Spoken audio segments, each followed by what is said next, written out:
New York Congresswoman Nicole Malliotakis. Congresswoman, this is a big step. President Trump said he was going to do it, and now he has done it. What is your reaction? Because $400 million is a lot of money to be withheld, but it sure sends a very powerful message. I think it shocks most Americans that Columbia University was receiving that type of federal money. But we've been calling for accountability. We've been calling for consequences.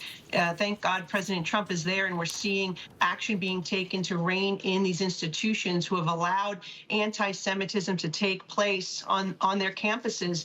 No student should feel unsafe when they go to college, when they go to get an education. And this is an important step in the right direction. And it echoes my legislation that would actually give the Secretary of Education the ability to strip federal fundings from those institutions that do not hold student organizations or faculty accountable for anti-Semitic demonstrations. And we also need to see student visas be stripped from foreign students who participate in anti-Semitism. That's something President Trump has done by executive order. You know, you brought up a great point, because these foreign students, because the State Department, it came out, they did strip the visa. They said that they have deported one of the protesters. There's a lot more to go, but at least this sends a powerful message. That's another great tool.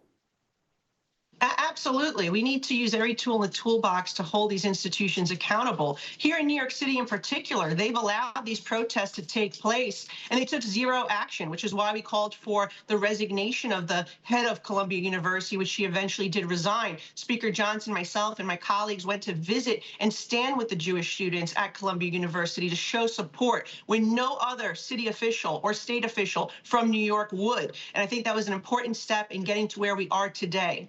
You know, one of the other things, though, I was looking at the endowment. There at Columbia University, this is amazing. It's $14.8 billion is the endowment. B with a billion with a B.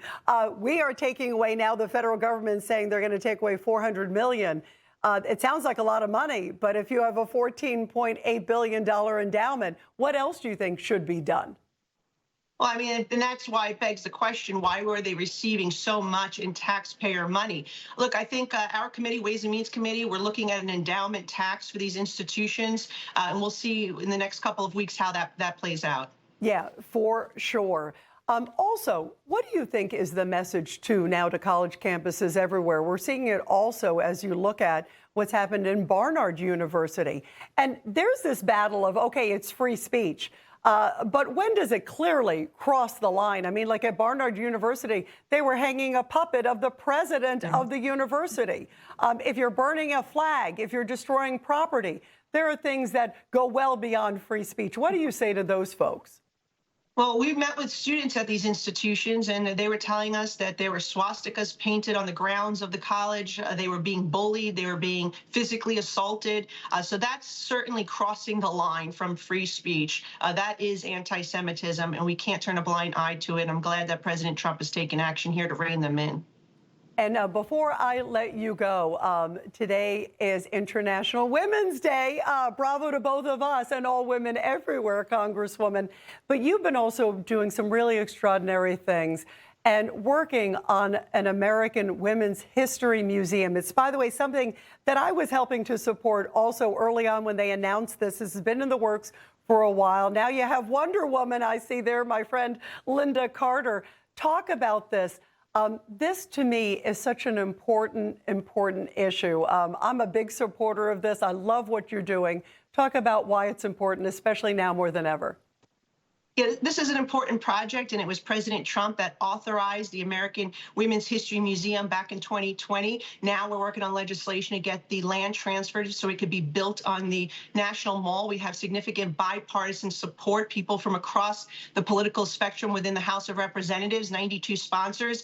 And the reason why this is important is because we need to preserve our history for future generations. We need to tell the stories of the amazing women who helped build our nation and contribute to our country. country and make sure that their stories are being told in the right way and that future generations know about those stories that, by the way, the ones we know, like Rosie the Riveter and Sandra Day O'Connor and Jeanette Rankin, the first female member of Congress. But also, I think it's important to note that Republicans in particular should support this effort. Why?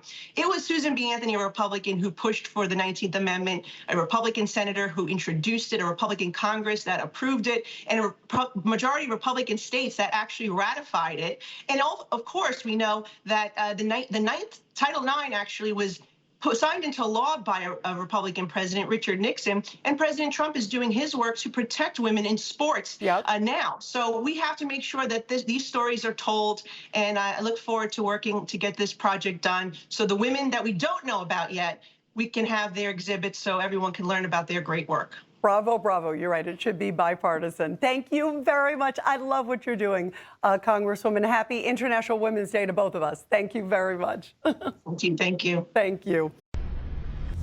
Information. Truth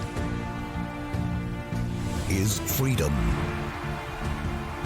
Is Newsmax. It's real news for real people.